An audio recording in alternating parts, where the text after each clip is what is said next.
welcome to our regular meeting scheduled for April 4th, but now taking place on April 18th. Can we please stand for the pledge? I pledge Allegiance to the flag of the United States of America and to the republic for which it stands, one nation, under God, indivisible, with liberty and justice for all. Okay, before we get started with our regular meeting tonight, we have a special presentation tonight. Tonight's the night that several of our staff gets approved for tenure. They've worked really, really hard for this. We got a great group this year. I'm real happy to not only have them here tonight, but to make the recommendation. I think each of them are going to be great contributors for years to come here in West Canada Valley, and let me be the first before we make the final approval to congratulate all of you. You've done a great job. Oh, once we're done, we'll hand it. She'll make the approvals. Then we'll take a picture. So don't leave on. Don't just grab your certificate and leave nothing out. Thank you. We're going to do the approvals on Yep. these. Yep. Okay. Yep. Motion to approve the tenure of Kaylee Astor. Yep. Yep. In the tenure area of students with disabilities 7th through 12th. Sarah first, Shauna second, all in favor? A motion to approve the tenure of Sarah Van Duzen in the tenure area of childhood education 1 through 6. Janine first, Sarah second, all in favor. A motion to approve the tenure of Rachel Wazalewski in the tenure area of childhood education 1 through 6. Shauna first, Sarah second, all in favor. A motion to approve the tenure of Rebecca Wood in the area of school counselor. Shauna first, Janine second, and all in favor. All right.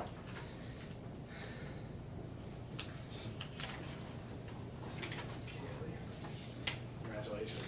Thank you, Mr. Jefferson. You're welcome. You can walk that right over by that door and stand there for me. Okay. Please. Thank you, everybody. Rachel, congratulations. Thank you so much. All right, walk right over there. Thanks. And Rebecca Wood, congratulations, Thank ma'am. All right, stay right over there. Let's see here. Let's slide this way so there's books there. Yeah, thank you. All right, let's see. This is new for me, so let me try this. Feels a little bit like a ghost. All right, make sure you smile, it's going in a lot of different documents. All right, congratulations. Again, round of applause. Thank you. Now, as always, more than welcome to stay for the duration. But, yeah, more than welcome to. Thank you, everybody. Congrats. Okay.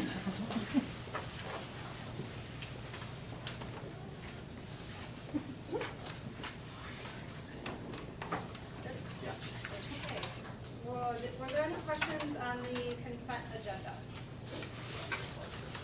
Oh, you don't need that. I thought we did this. Yeah. I thought we were okay. Okay. We'll do the report. Okay, we'll do the administration report. Mr. Doherty, would you like to go first? Sure. Good evening, everybody. So I'll start with fall sports. So we kind of talked about this last time, but the fall schedules are nearly completed for the upcoming school year. Boys soccer, girls soccer, and boys football are all completed at this point. We're still waiting to finalize cross country, cheerleading, and swim. A lot of that is due to them having invitationals, and schools just haven't put that information out yet. If you didn't know, we are dropping to Class D next year due to our numbers, so that affected us for boys and girls soccer. That moved us into the Division 4 category. So for boys soccer, our division next year will now be Poland, Hamilton, Remsen, and Old Forge. For girls soccer, it'll be Poland, Remsen, Old Forge, Oriskany, and Hamilton. 8-man football, I mentioned to you, our new division next year will be Cooperstown, Secoy, New York Mills, and Frankfurt. The other division will be Weedsport, Grimes, Morrisville, Eaton, Thousand Islands, and South Louis. And our schedule has been released since the last one, so we will actually travel to Thousand Islands this year. New York Mills, Frankfurt, and Sequoia. So we got one long trip, but our other three ones are all real close, which is nice. And we will host Bishop Grimes, Cooperstown, and South Louis for home games this season. We will still be hosting the Booster Soccer Kickoff Tournament for the weekend of 9/10 and 9/11. That's the opening weekend of school this year. Luckily, the football committee honored our request to not have a home football game. We've done it. It's nice because people can go in between the two events, but at the same time, it's really difficult on parking. We had people out on the road on Route 28, which is not a great place to be parking. So those will be two separate weekends. The girls' tournament this year is Old Ford, Sherburne, and Notre Dame. Same exact thing that it was last year. And the boys' tournament, we had new teams this year. Canastota, Oriskany, Frankfurt, and West Canada Valley will be the teams participating in that.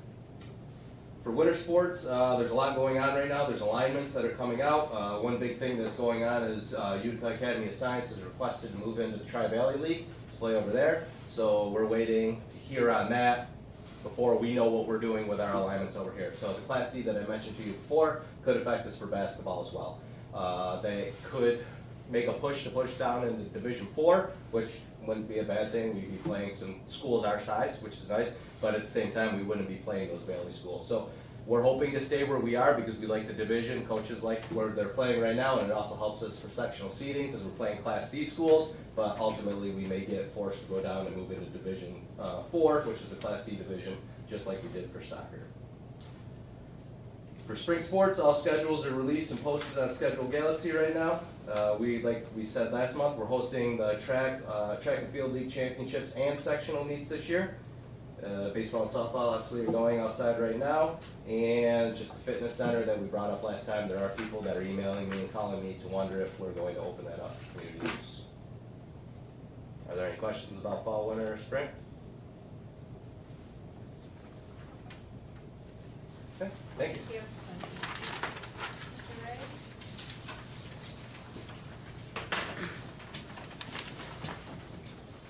So we still haven't had any applicants yet for bus drivers. We got the ads out, still not coming in.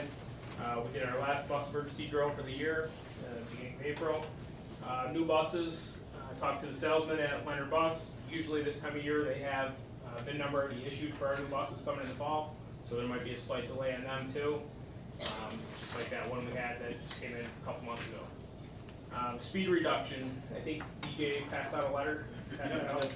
About out front, we got a letter back from the state DOT. They determined that a lower statutory speed limit is not appropriate at this time. However, they do recognize the influx in traffic when we have school. So they're willing to put a reduced speed limit sign out there that says reduce to 45 miles an hour with flashing. So basically the flashing lights are there now with a suggested speed would become a regulatory speed that they could issue tickets off from. With that being said though, there would be a cost to the district, $1,251.62. That'd be an annual cost. That's for the maintenance changes and any issues that they have with the sign that they would have to upkeep. They said if we agree to that, it's gonna take them probably 4 to 6 months to do it. Hopefully they'll have it done for the start of next school year. So I want to Why stop. does it take so long? It's a sign. Because they have to they said for them to put the speed limit up there and actually enforce the speed limit, they actually have to write a law. It has to be sent to Albany, and Albany has to approve it. Then it comes back to the local department to put the sign up. So obviously this isn't a discussion item tonight. I plan on putting it on in May for us a little bit. So we got this information. In fact, Mr. Ray talked to them today directly. So it's interesting because it's a state highway. Changes the rules a little bit here. It's not a county road. So different process. They were out front. They did, basically what they told us. They were out front. They clocked. They did some tracking of traffic and some speeds and did some different things. Bottom line is that the Route 28 is so curvy that they don't want to reduce the speed limit on an area that's fairly straight, which is unusual for the route itself. So they aren't willing to change it permanently, but they do recognize the school facet of it, as Mr. Ray said, and they're willing to put up enforceable 45 mile an hour when the lights are blinking out in front. The interesting part though was the cost piece of it. That if a school, we would basically make the decision as a group, and I'm not going to even ask you tonight because I don't have necessarily a recommendation just yet without looking into this just a little bit more, because we really just finally got a call back today with the, but it's generally for the maintenance, the electric, and we work with them to determine, and they adjust when we want those lights to blink and when we don't want to. So they basically put it in our hands to control the speed limit out in front of our school on a state highway. However, there's an annual cost to it. So one of the questions we had, and Mr. Ray, I don't know if we have an answer to this, is, okay, that's the cost this year, does that cost stay flat? Yeah, he said it was gonna stay flat in the maintenance agreement that they'll give us. Okay. He said that, you know, if we have an event that's coming up, let's say graduation, we wanna have it set for Saturday to come on, let's say at 9 o'clock, and then to go back off at 1. That's part of the cost, is them having to send out a crew to be able to adjust that at those times. So they have to adjust it every time it goes on and off? So if it's special times, so we could set the times, let's just say general school hours, you know, and then if school was not in session or something, we would call and say, adjust this. I mean, we're basically in charge of these 2 lights that are out in front of the school in the hours we believe that the traffic needs to be controlled at 45 miles per hour. These are set for 7 a.m. and 5 p.m. Yeah. So if you've seen the ones that are out there, they don't even have, they're just a school light, they don't even have the speed. This would be, one of the questions I had Mr. Ray asked today was, is this like a suggested or enforceable? Because, you know, what good is it if it's not an enforceable 45? And it would be an enforceable. I mean, it would change the speed limit, but the school, all of you sitting here would basically be in charge of your section up in front of the school for $1,251.62 a year. So, I did not see that coming, but that's the answer they gave. So it's kind of like a middle road answer, that you have the letter, next month I'll put it on, we can discuss it a little bit more. Yeah, when you read the letter, it's almost like they push the responsibility out onto the school instead of taking on the responsibility themselves. Read the letter, you'll see that. We don't pay for that, that's out there now, right? No, that's there, this is, you know, so, you know, they just middled it, they said it's gonna be 55, they're not gonna reduce it permanently, but, you know, if we wanna reduce it during times and pay for it, we can do that, so. Do the ones on each end, do they blink during the day? They do, Yep. from 7 to 5. They couldn't just put a sign on there? But When flashing 45 miles an hour? I believe it says 45 on there now, it's a yellow sign, though, it's suggested, that's the difference. It doesn't say it though, down on this side. Oh, it I didn't doesn't see this say- side, but I looked tonight, Okay. it doesn't, it just says This school. one doesn't, does it? The one Millville side does not, I know What that. one says. Yeah, I don't either, but it So it doesn't must have be a the curve 45. that's suggested. It just says school and blinks. So, But you can't write a ticket off a suggestion, it has to be an enforceable one. Yeah. It's the difference. so if you decide that this is something that we want to pursue, just so as you think about this discussion for next month, it is enforceable. You would have control over it, so. You talked to him today Yeah. to let him know there was an accident out there? Yeah, I explained that to them.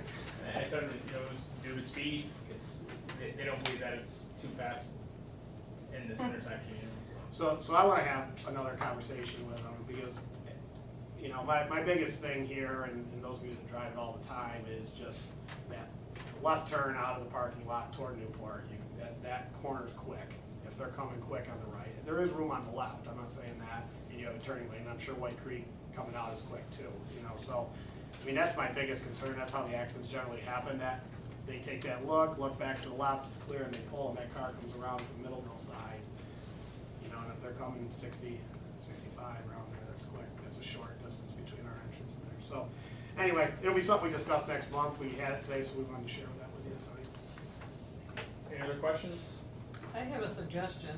On the notes last month, you indicated that we had 119 square miles, Yep.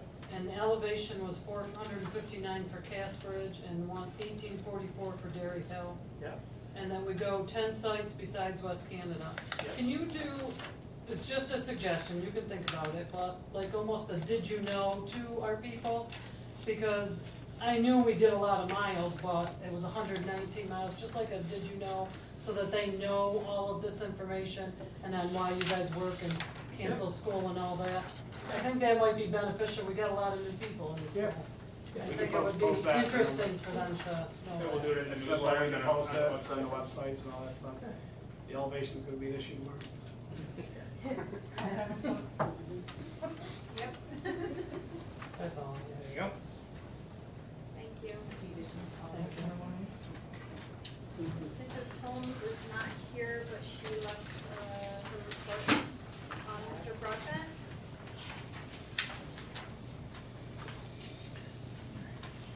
I have a lot since the last meeting. One thing we did do is bring in one of the state troopers to do an online safety presentation for 6th or 8th graders. Really good job. We're gonna bring them back again next year. Just talks about how you don't know who you're talking to online, how there's a lot of predators out there looking to get information, looking to, contact with kids for reasons other than stuff that we don't want our kids to be in contact for. So that went really well. We had our state ELA test. Opt-outs were, we had 10 total between 7th and 8th grade out of 97 students. So we're right around 80-90% of the kids taking it. We want to be up at that 95% mark, but, working on it, call parents, if they send an opt-out letter in, try to explain, why we want them to take the test, the importance of it. I think that's been improving, but still need to get that up a little bit. We have the math state test for the 7th and 8th graders here in middle school next, the 26th and through the 28th. And then AP exams are starting early May.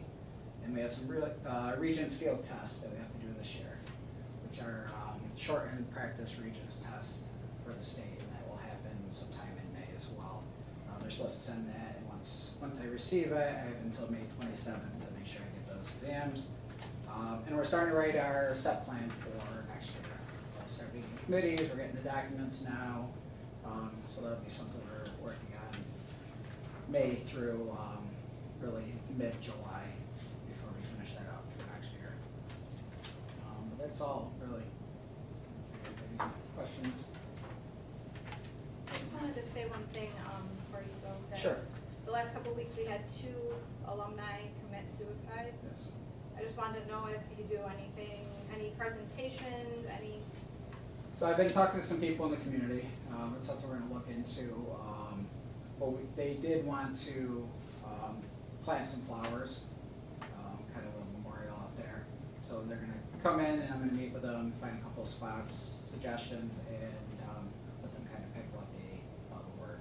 And we'll probably have some of those conversations with them, what they think would, be helpful as well. somebody come in and do For a, counseling? You know, or you know, any- For your staff and students? some presentation or. So each year, we have different things we deal with and bringing people to speak on mental health and so forth. But obviously, as we look forward, the recent events with, we tailor things to different things. So, that's not always an easy subject to talk about, obviously, but it's real. So, I certainly think as we talk about moving forward with the mental health aspect, for the rest of this year and the next year, that's something we definitely have to look at though. And we do embed that into our health classes, our 7th and 8th grade I'm classes. with just us curious, now because I as know a well. lot of people have been asking if we talk about it or. Yeah, they do units, and I know whenever they're doing the unit, because we have filter notifications, so every time the word suicide comes up in any class, it shoots to me immediately, check it to make sure it's not a concern, and then go on. So it's something they do incorporate into the classes quite a bit, but, it's something because of the events that, we are gonna look into maybe doing something larger. Did your staff, did you offer them any support from No outside direct agencies, support. or I know you've got counseling within the building, Yeah, we have our counselors or social workers. and just to let them know it's available Yeah. if they need it. I could shoot an email to them.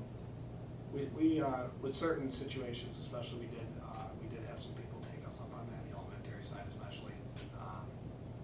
Well, just so they know that they have some Yeah. place to go, Yeah. and you're offering them something. Yeah. Because they probably were former students Yep. or. Yep, and that's Yeah, why I say the elementary, and you're an elementary teacher, that hits them a little bit too, the elementary, because you think back to that size. So it was tough on a lot of them, especially the recent ones. Thank you. Okay, now we'll go to any questions on the consent agenda. I have, just, on the cafeteria, at the end of each one, there's a certification of warrant. Do they have to be signed? Yes. The one in the file will be signed. The Oh, one that's in they the don't have to office. be signed for us, right? Okay. No, this is just copies. That's, I just want, yeah, no, the originals I didn't know are if filed in they business signed them or office. whatever. Parks Okay. and Dot-com.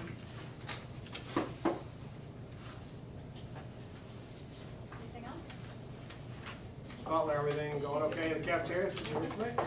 Did you wanna hear anything? Yeah, if you got some Sure, stuff. sure. It's been pretty challenging with all the lack of availability of certain foods, paper products, whatnot. Employee-wise, we've been doing pretty good though. We had a couple people got sick, but not all at the same time, so we were able to filter in and fill in the availabilities as we could. For supply sources and groceries, our vendors are usually able to provide what's ordered, and then they do take the liberty to substitute if they can't fulfill what I've ordered. There's been a few incidences of having to change our menu at the last minute due to an unavailability of, like produce or certain items that I was supposed to get and I didn't get and I didn't have time to get in. We're not always able to stay within the child nutrition guidelines, and that's been a waiver that has been issued to all the schools this past school year, but I understand those waivers may be going away in September.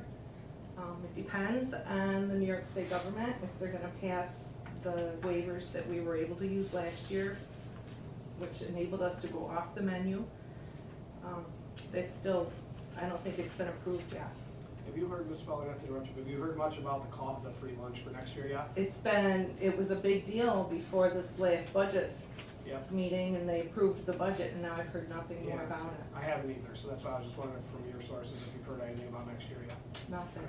They said that actually would be USDA. Yep. Get that Yeah. information. I just didn't know if anything Yeah, came in. so we can only hope that it gets continued, because I really think the students who can't afford a meal can eat and feel good about being able to eat because nobody has to pay. And it's just been a nice thing for everybody. Our prices for the groceries remain pretty consistent because we're in the New York State buying and bidding contracts, and that'll hold true for next year. When I've been doing the menus, we've been trying a whole bunch of different things, and they have some favorite things they've liked, and then we've discontinued a few too. As far as paper products, styrofoam has been eliminated from the sources that we can buy from, starting January 1st, so we went to using all the styrofoam we had and then gone into eco-friendly bowls, the to-go containers, and then we found out that the to-go containers are even hard to purchase and to get hands on, because that's what everybody's using now. And we use 80 to 100 of those every day to feed the elementary students that are still eating in their rooms. So Kelly and I got together and we looked at some things, and we found out that we could actually save some money if we purchased some reusable to-go containers. So that's what we're gonna start using this week, maybe tomorrow or the next day. So our unavailability of those containers will no longer exist. What?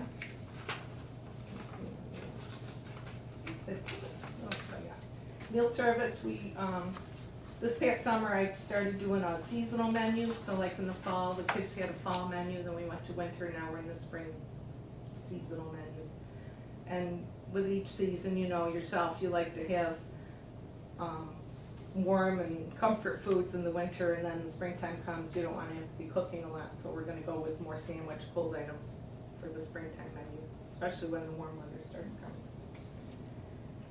And then our a la carte menus, we have snacks in the high school and the middle school only because of the inability to really provide it to all of the elementary kids. I can't bring the snacks to the rooms where the kids can buy, so it's not fair to them.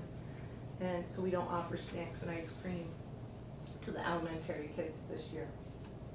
But the high schools enjoy it a lot. Any questions?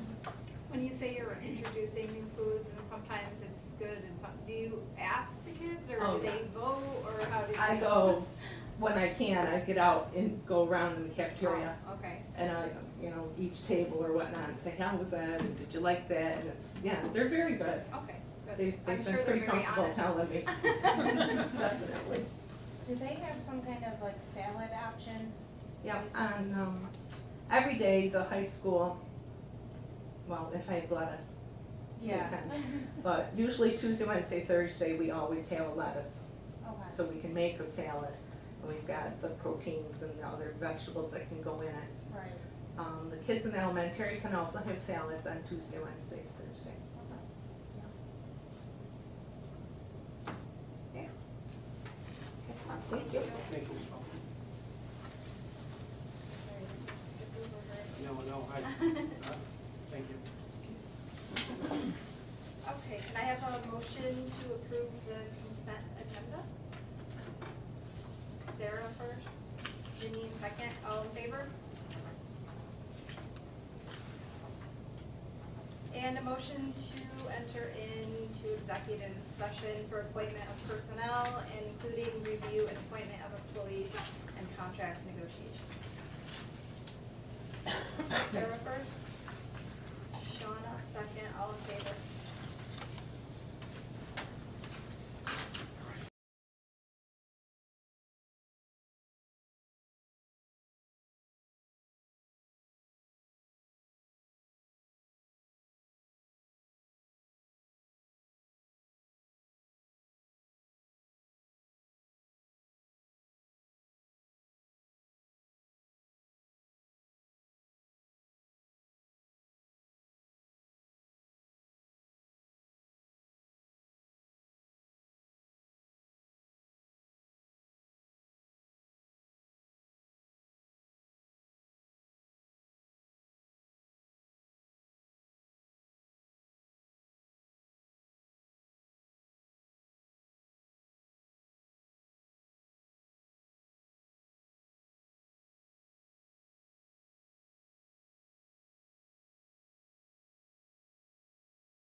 welcome back. We're gonna move on to action items, personnel report.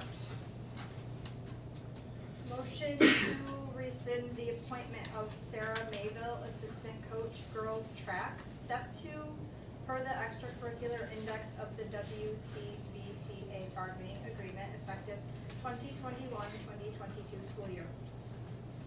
Janine first, Sarah second, all in favor. Okay, appointments. Motion to approve the appointment of Chloe McAvoy, assistant coach, girls track, step 5, for the extracurricular index of the WCBTA bargaining agreement effective 2021-22 school year. Sarah first. Janine second, all in favor. A motion to approve the appointment of substitute Madeline Roberts, non-certified substitute teacher assistant, monitor aide, K through 12, for the district approved rate sheet effective April 4th, 2022. Sarah first. Janine second, all in favor.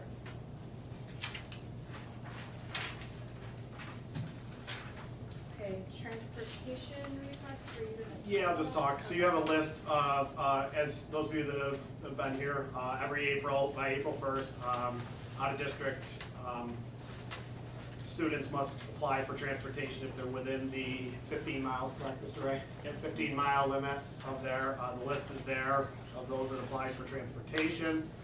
Does anybody have any questions for myself or Mr. Ray on any of those? Can't find my list. This could probably change though, right? Thanks. This list? No, so the only way the list will change is if there's a residency change, correct, Mr. Ray? The only way this list would be added to would be if there's a residency change into the area, then we have to transport. Yeah, so if they move into the district, they got within 30 days to notify us of their intent to go to another school, and then you guys would have to approve that again. Okay. There could be a late request, but you guys would have to approve that too. How do they do the distance, from the school or from their house? From their house, their residence.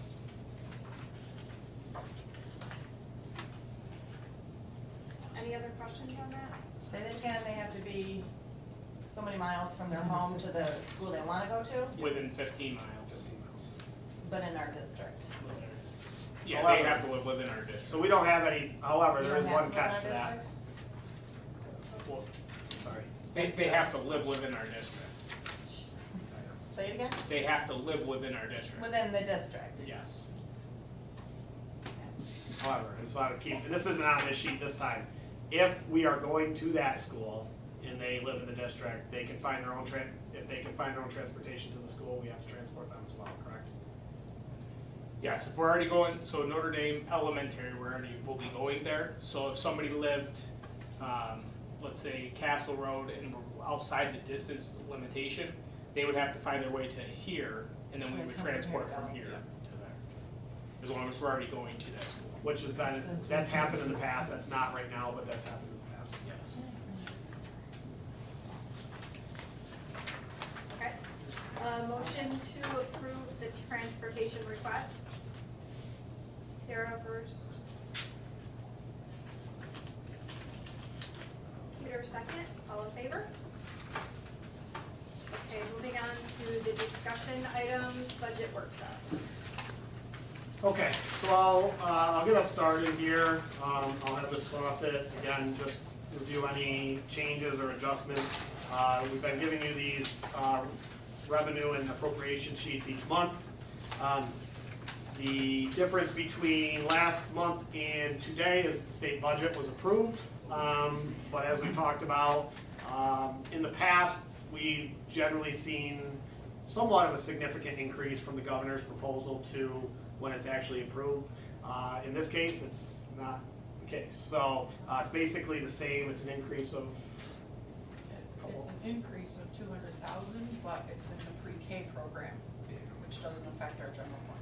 Yeah, So essentially, when we look at, from the governor's proposal that we've been sharing, and we'll show you this in a second, into where we are, is our aid is basically right where we knew it was throughout this process. So not a lot of change once it was approved. It was basically approved right at the governor's proposal. So, you know, we are where we're at with this. Two things as we go through this. I want to obviously answer any questions. I'll have Ms. Crossan take us, you know, through that, although there's not a lot of changes, just to make sure and answer any questions you have on revenue and appropriations. The other item to discuss tonight, right now, our discussion has been at 0% in terms of the tax increase. We're certainly comfortable with that as well here, but if we also listed on top of the revenue report so you could get an idea of what each of the percentages would be all the way up to your cap of 2.8. So that's what you would be talking about for this year, revenue increases with any sort of increase in taxes. But again, you know, we've developed a budget here around 0%, so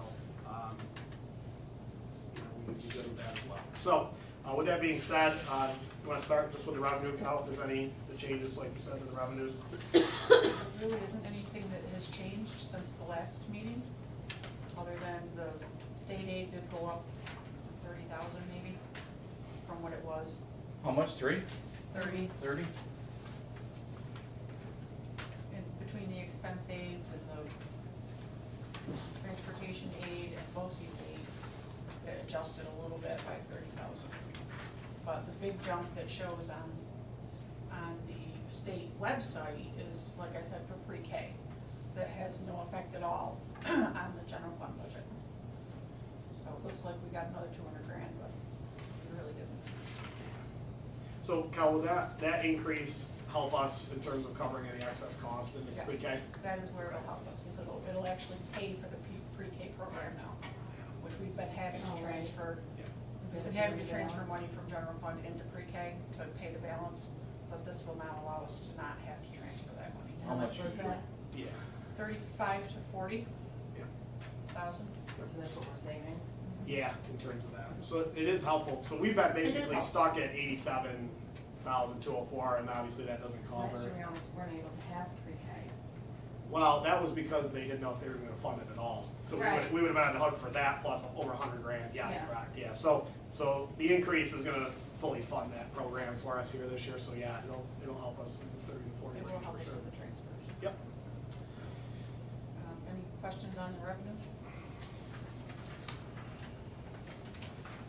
As far as the appropriations, there really have been very minimal changes. I reduced some of the fuel cost budget lines a little bit.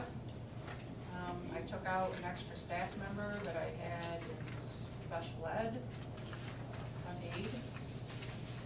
And all of the benefit numbers are now finalized. So we actually had a little bit of a reduction. Last meeting, I believe we were at 19,750. So I did take out about 100,000. Tonight, this is 7-1.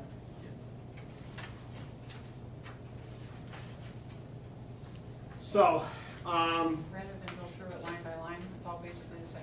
yeah. And So- the teacher aid you took out? That was in special, I had an extra teacher aid in the summer for Which special. they proposed, and then we don't need it now? Yeah, so we had, yeah, It's in the not past, like we resigned or No. No. or left. no, but the aids are different. We're always careful with those just because we can have a student move into the district Right. that needs one. So we always I have had some, two in there. yeah, yeah.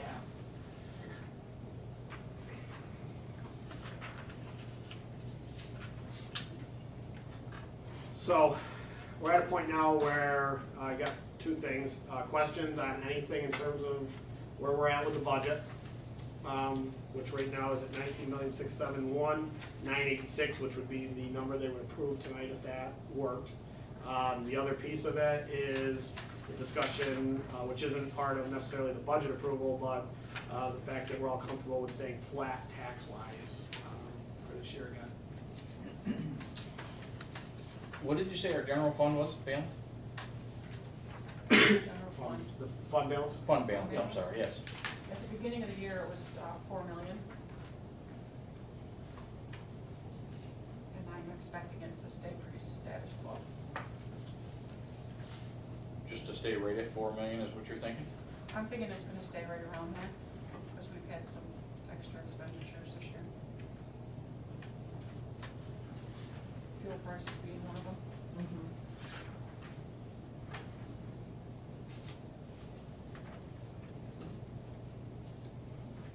Looks like we're comfortable with 0% then, keeping our tax rate flat this year again. I am. Yep. If you're waiting for somebody to Just jump in, started I with you, right? am. Yeah. No, I got some nods. I didn't hear anybody. Everybody's okay with that? Yeah, okay.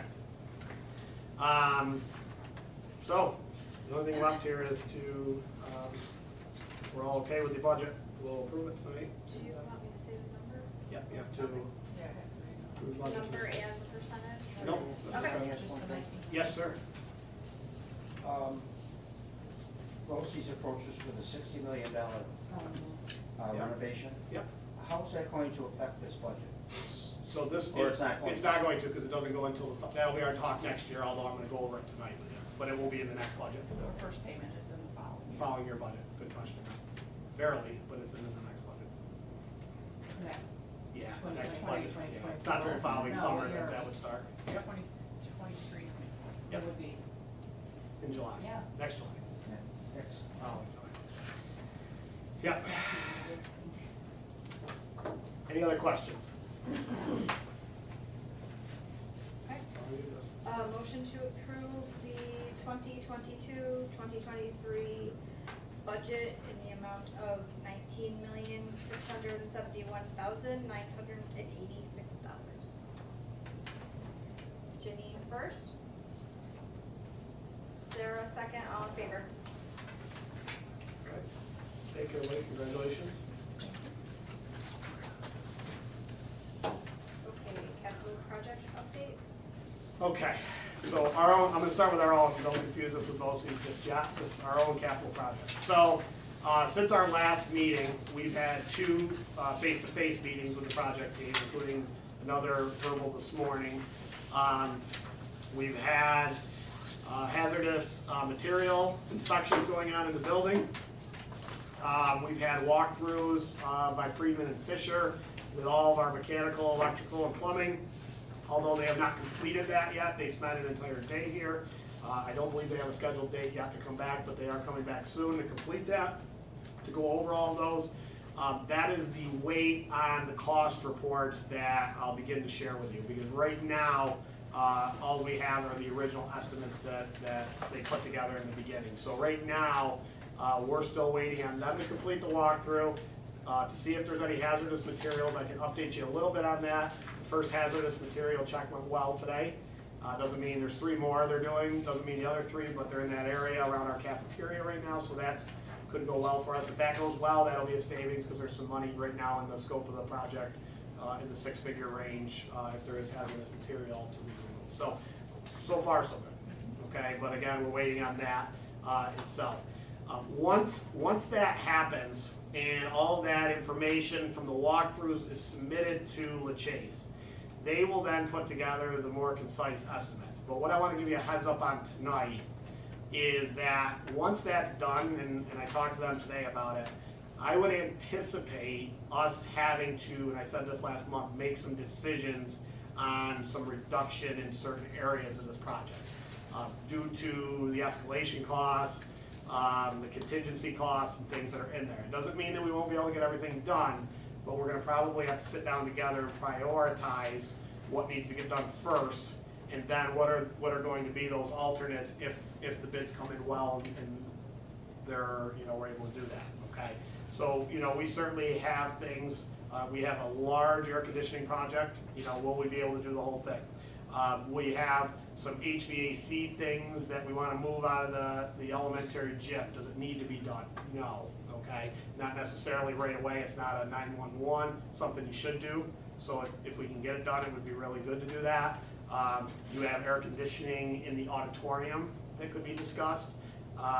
You have bleachers and the size of those bleachers that could be discussed. Now keep in mind that we still have to stay within the scope of what we proposed and what we're doing, but depending on how these estimates all come in on these things, we may have to make some decisions to put some of these items in as alternates. So that's where I'm at today. I was hoping I was going to be able to give you a spreadsheet with a little more detail, but without the finishing of the walkthroughs and things like that, those numbers are not accurate right now. So it would just be a waste of our time here to go through anything or even talk about cutting things. But I just wanted to kind of prepare you for that discussion. That would likely be a pretty lengthy discussion when we get to that, especially if we're looking at a general figure we need to get to. So that's kind of where the project is. I would anticipate the next walkthrough. They did do the survey out back for the bleachers already. We had the snow melt pretty quick, so they got out there and surveyed the area outside there for the bleachers. But before we pay architects to do massive design work, we need that number, and then as a group make some decisions on that. Questions? Again, we're still on schedule. This isn't anything behind schedule. I just like to make sure we're moving along here as well. But this is not a huge, the good news is for the architects, this isn't a huge design project. There's, it's a lot of mechanical, plumbing, and electrical. So questions on our project right now? I'm hoping by May I'll be able to give you at least a little bit more. Okay. Okay, and then the BOCES capital project. Okay, so last month, representatives obviously from BOCES came to our meeting, presented what is being proposed as a $60 million project through Herkimer BOCES that is paid for through the region that goes to BOCES. It's over a pretty lengthy period of time from July of 2023 right through 7 years of 29. So it's a project over 2 buildings, the Remington building in Ilion and the complex on Gross Boulevard. So it's a fairly lengthy process, and the money that's associated with it is over a lengthy process. Now, anybody who listened to the BOCES presentation last week, there was an update to when they were actually here. It's actually being spread out a little bit more, just based on King & King and their architects and what they think they can get done over certain summers and periods of time. So that's kind of good news for us because it spreads out money over a longer period of time, and it's not, it spreads the total project over multiple phases of the project as they discussed with you. So I gave you a packet that looked like this tonight. Those of you that were here, it's got 3 pages to it. On the front page of it, you will see, as they discussed with you, the gross share and the total cost of this project. For West Canada Valley, the total cost of it over the entire period of the project and all the phases is $4,665,600. You will see across from us on that front page on the bottom the payment shares that go across over the years through July of 2029. Okay? Now, I want you to jump above that to the component share portion of that. So as you look at what they always refer to as our ARWADA, or our piece of the pie, as they simplify it to, you will see the cost, the debt service, the ARWADA aid, and the estimated net share after the BOCES aid, which would be over time of $1,951,947. So that's over the entire period what would actually cost us after all the aid is paid in. So as you flip to the next page, basically there are 3 options for the district, okay, for all the districts.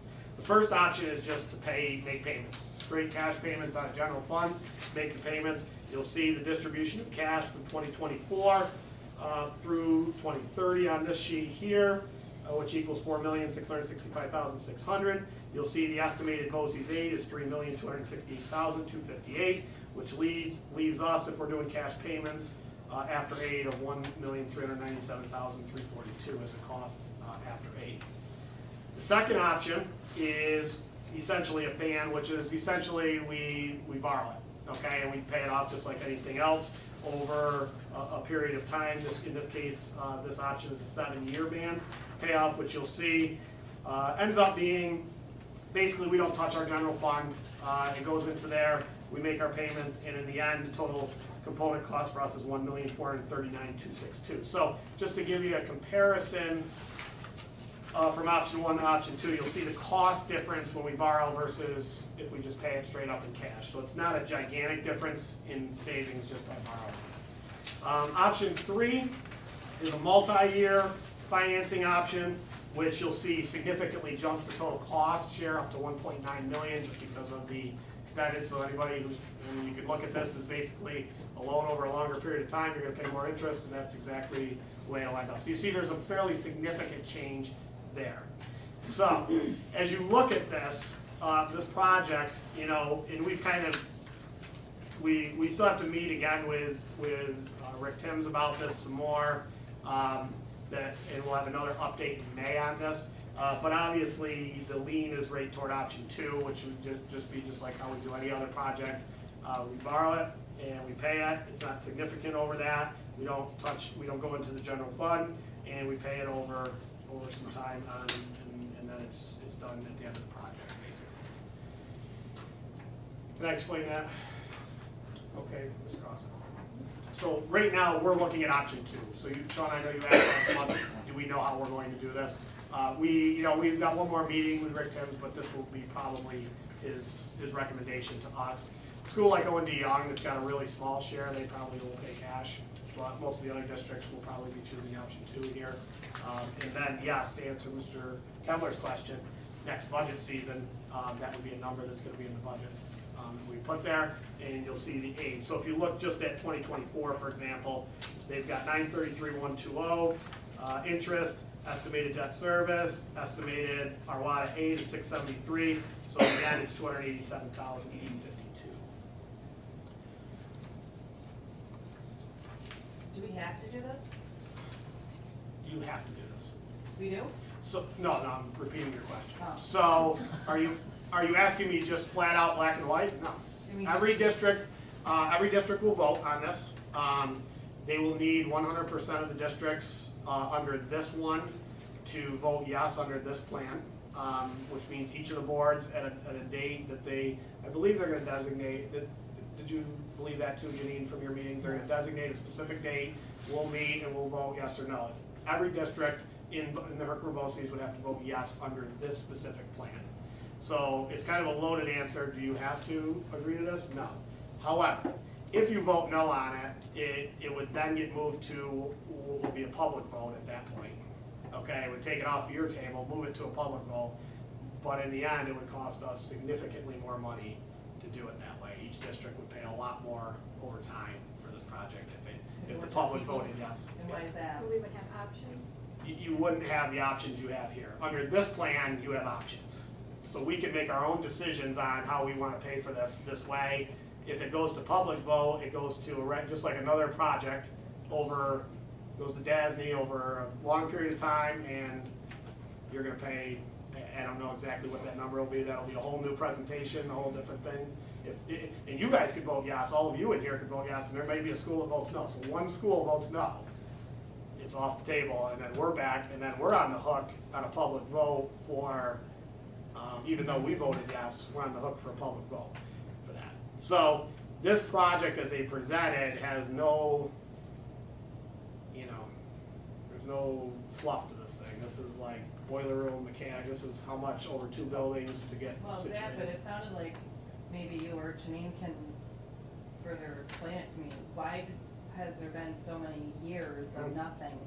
And why all of a sudden are we coming up with, I paid for $4 million, almost 5, but we only paid that.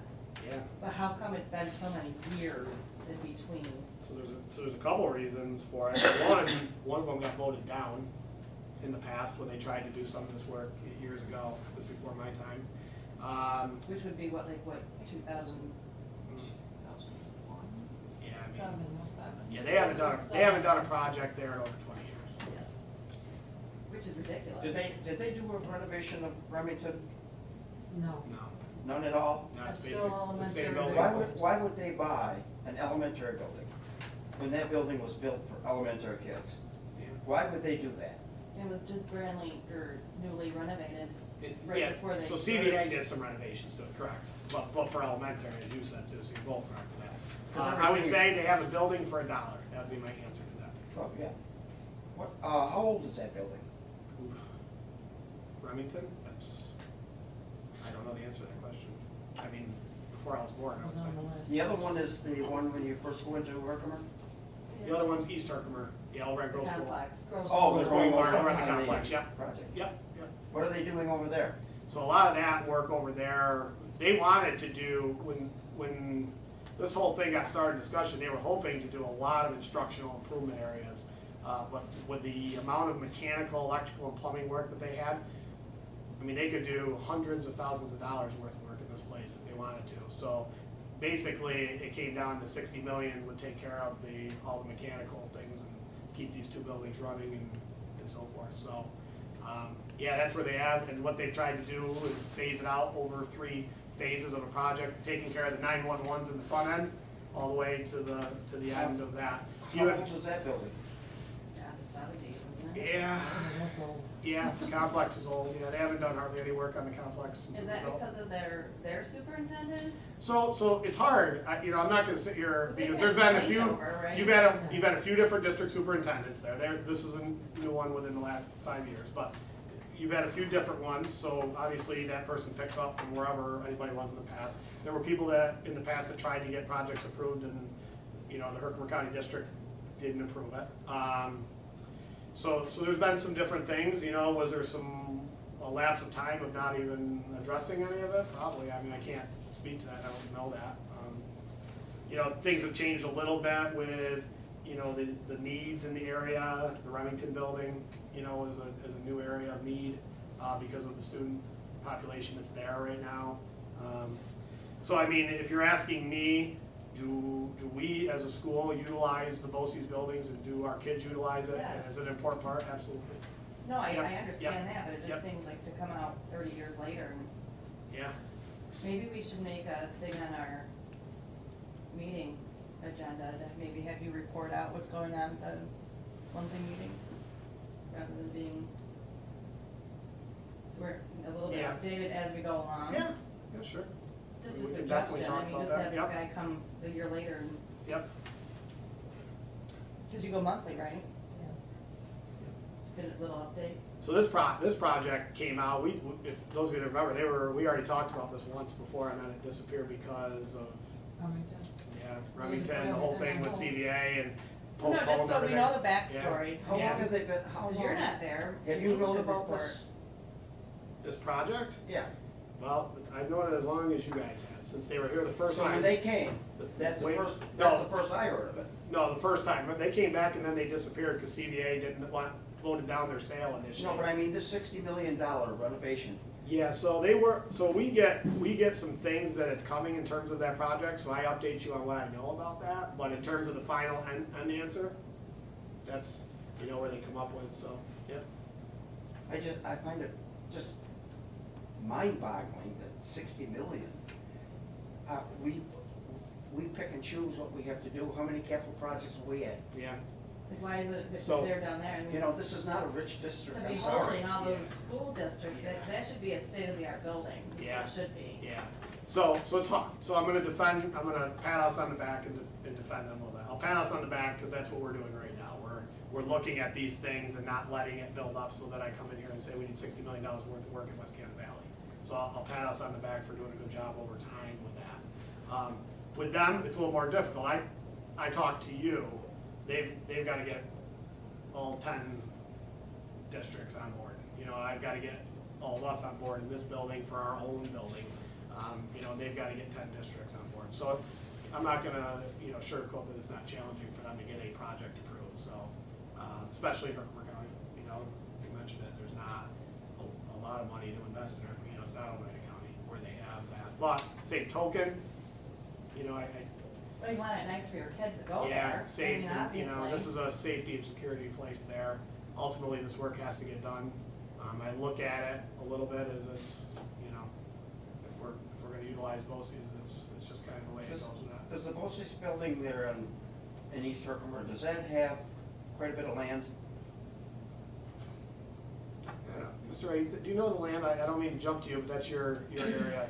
I don't know how much they actually own. Yeah, Most of that's Valley House property. yeah, I think Valley Health owns There's most of not a that lot down there. there, cause we can't expand out. Yeah, you can't. Some of it's because of the land There's- area, yeah. you can't. So you gotta go with Valley the Health? footprint that's there a No. little bit. So the buildings are allowing us to expand the trade pieces over on, the complex will be more of the trades and the, you know, the technology aspects and the college program type things that are there. Where Remington is more of, is gonna be more of the, you know, special needs. They're gonna be moving the nursing program out of there so that they can make more room over there for alternative educations and special educations and things like that. So, and like Mr. Cumbo, you mentioned this as well, you know, it's an elementary building, so you're not wrong there. To make it a high school building, if you go over there now and look at their technology An room, interior just demolition. yeah, they converted, their science rooms aren't high school science rooms, they're, you know, their technology rooms, not technology for the kids. Toilets, 2 feet off the floor. Yeah, so there's, yeah, you know, there's work that's gotta be done, so the idea is that you bought it for $1 and you're gonna renovate it and make it a building long-term. And I think the first vote too, the villages voided it down. Yeah, they did, that's what delayed That's a what lot of this, delayed a lot that's of why it. we're here today and not 3 years ago. But no, I just think if you're very knowledgeable, I'd like to be updated Yeah, sure, quarterly. yeah. Any other questions on this? So what, you know, think about this, I gave you this sort of thing, we'll talk again, I'll have it on the agenda in May. Talk a little bit more, I'll bring a little bit more of a review of the specifics of it. And then in June, you know, we'll have to make a decision as a board if you're in favor of the project moving forward. Okay? Okay, going to discuss the fitness center. Yes. So, last month we discussed this briefly. I told you I would look into some things in regards to opening the fitness center in the community. This has been a discussion that we had a lot. In the past, we've had even prior to COVID and so forth. Mr. Doherty mentioned that we've had some people inquiring about it. So, in the end, this is, you know, this is not necessarily a short-term discussion. This is more of a, you know, how do we want this to look long-term to me? Even if it's not, we're not gonna open it this year, but we're gonna start in September, whatever we wanna do with that. So, you have two facets of this. You have the facet of when things are really running. Sometimes we have the community swim going on certain nights, with a fitness center open on nights, and hall walkers on certain nights. That's our full open to the public fitness program prior to COVID. So what we were doing in the past is obviously, we paid for a lifeguard for community use in the pool. Whoever that might be, we appointed in the past. Sometimes it's been certified student lifeguards and so forth that have been in there for community swim nights. There is, when it comes to the hall walking, we would have them sign in to the fitness center area, and then they would be able to walk the halls during a certain period of time. And obviously, if they're in the fitness center, they would sign into there. And when this first got started, we had some people that were in there and some volunteer situations and so forth. That was really inconsistent.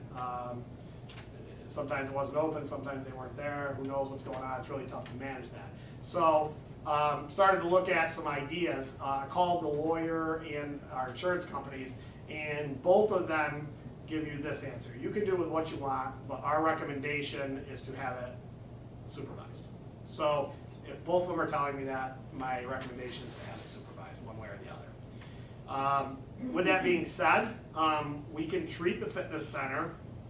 One of the thoughts we had was we can treat the fitness center long-term as sort of like the community swim, where, you know, we post it, and anybody that's of working age that wants to apply to work certain periods of hours, maybe there'll be multiple people, because maybe somebody won't want to work Monday through Friday, and we set a, you know, on our per diem sheet, an hourly wage for the nights there, and it could be, I mean, in theory, it could be a trained, anybody that's 16 or older.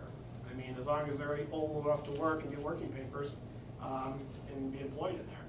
So where we haven't had much success with adults necessarily wanting to be here, I started to think, you know what, we've got some, you know, upper level junior, senior kids that are very well trained on fitness equipment, especially now that we've advanced our fitness programs, that might be interested in. Or even someone going into that, looking into going into Sure. that field. You know, we have a class in that, we have a, yeah, I mean, I haven't reached out, I've gone any further than all of you on it, but I would think that we probably could hire a couple of different people to do that. Now, one of the questions that will be asked is how much use if we're gonna pay them. And I never know that until we actually get it implemented. So if we did it, got it implemented, set the hours, set the hours, here they are, here's when it's open. I mean, in theory, you could even open it in the summer if you wanted to, pay the monitor in there in the summer as well. I mean, you could open it as much as you want. Mr. Gordy, you got that cover, anything you got beyond that? Is that all right? Yeah. So, those are just some thoughts that I had. I think if you truly want to open it up like I just explained to you, I think that's the route that would be most successful. Anytime you run anything, if it's run correctly and people know it's going to be consistently open for a certain amount of time, and when it's going to be open and it's going to be monitored, you can do it.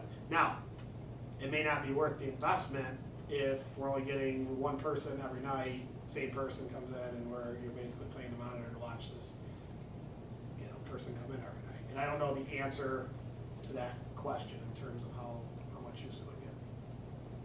How many calls have you got? I've gotten 3 different calls, one pretty persistent call out of the 3, so. So when I say trained, we are fortunate to have a trained, certified trained fitness person on staff here who could certify and train kids here, and he teaches one of our classes too, so Mr. Holman. So they just have to go through a little. Yeah, and Mr. Holman would take them through, Okay. yeah, I'd likely would probably take them through CPR first aid with it as well, make sure they have that. What about age limit? I mean, I understand you've got middle-aged people, but to have a young 16, 17-year-old, would you want 18-year-olds in here or younger?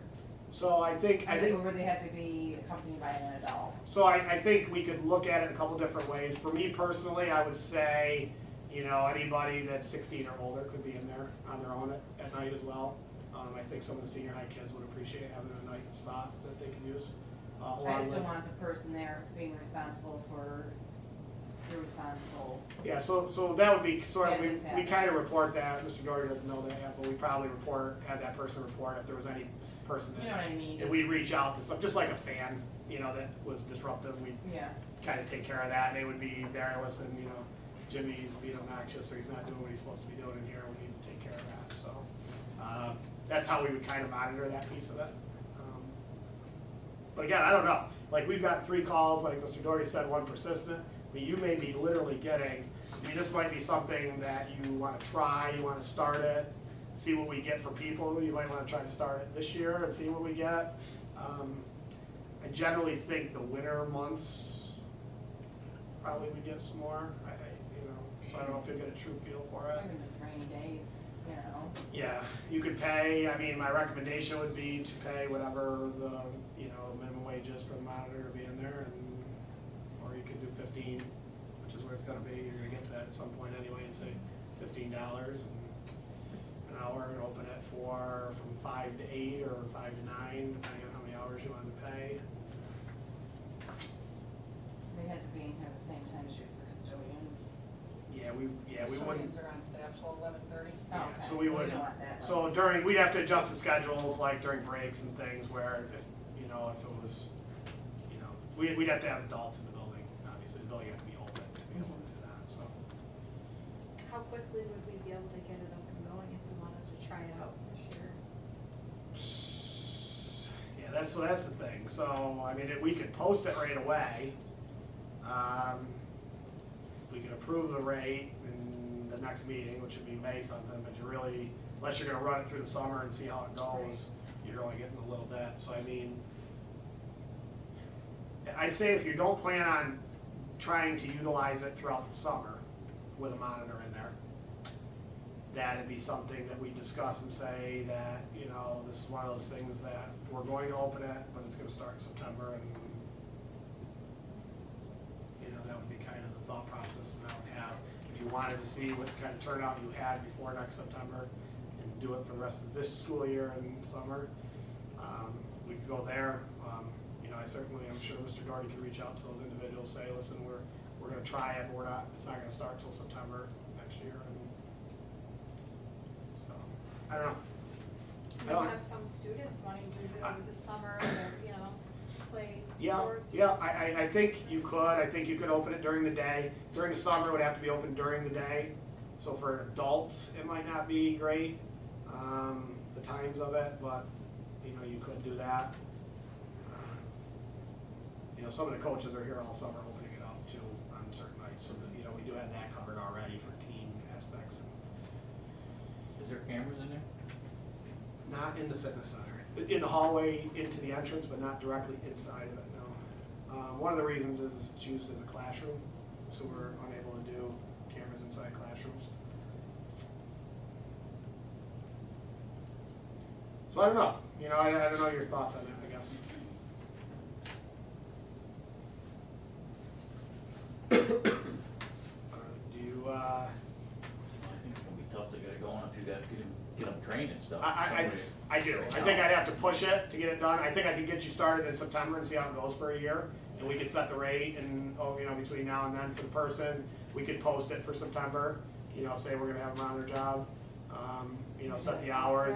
We'll kind of sit down and make the recommendation, go from there, if everybody's okay with that, and Then kind of, take time for Mr. Doherty and maybe find some kids that Yep. are interested in it. Yep, coming or back Mr. and- Hoban. yep. Yeah, can we post it for the kids to see? Yeah, we post it, let them know as well, yeah, because I really think that's where it's gonna come from, to be Yeah. quite honest with you.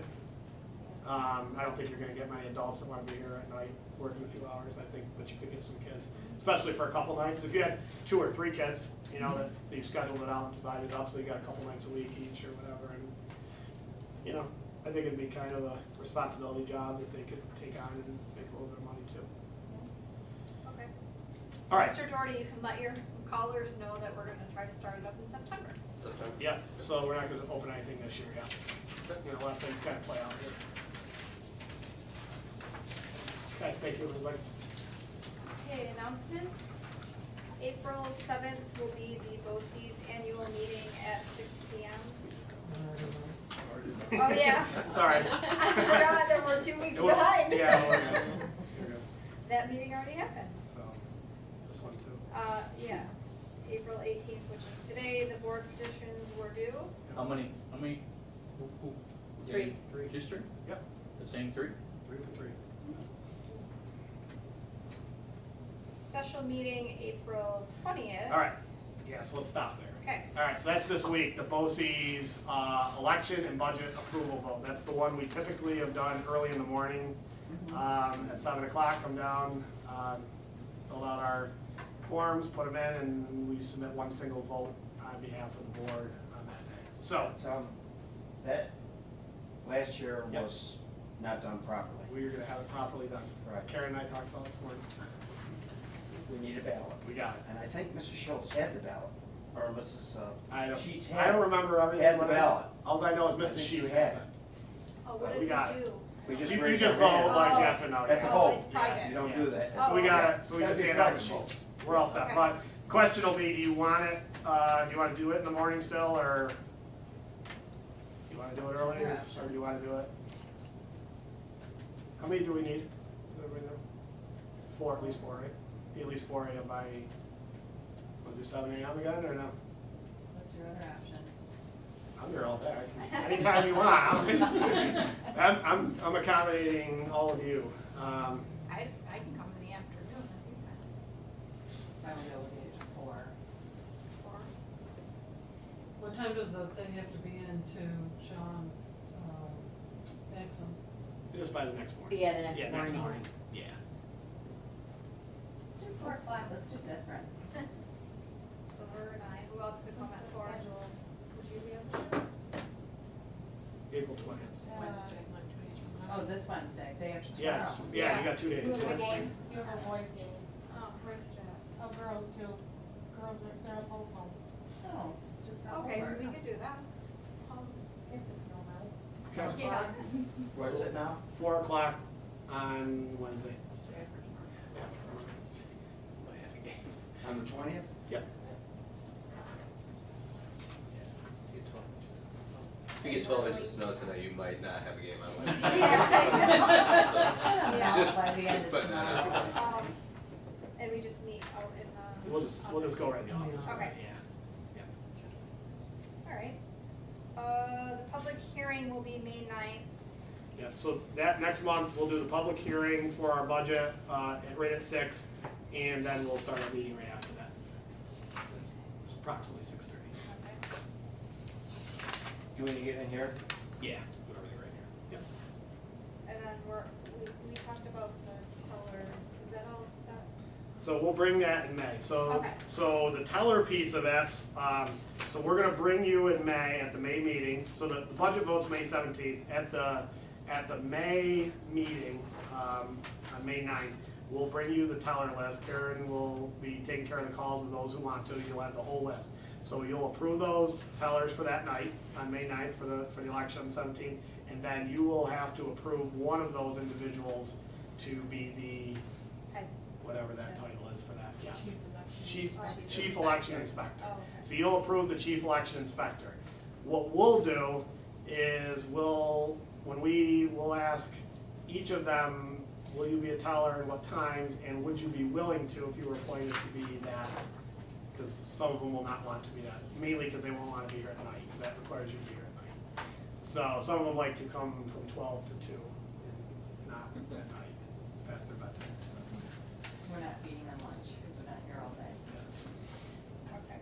So is that'll be the plan for that. Okay. Okay. Yep. And the budget vote is May 17th. Yep. 12 to 8 PM. And then we will all be here. About 8:30. 8:30. Yep. And that's, To accept it, and that's the elections and. the election budget too, vote. right? Yep. Yep. Okay, we have no public for comments. Did anybody email? No. Okay, motion to adjourn. Janine first, Sarah second, all in favor? Thank you, everybody. Again, thank you for the new date. hopefully. Yes, we have It was Sunday.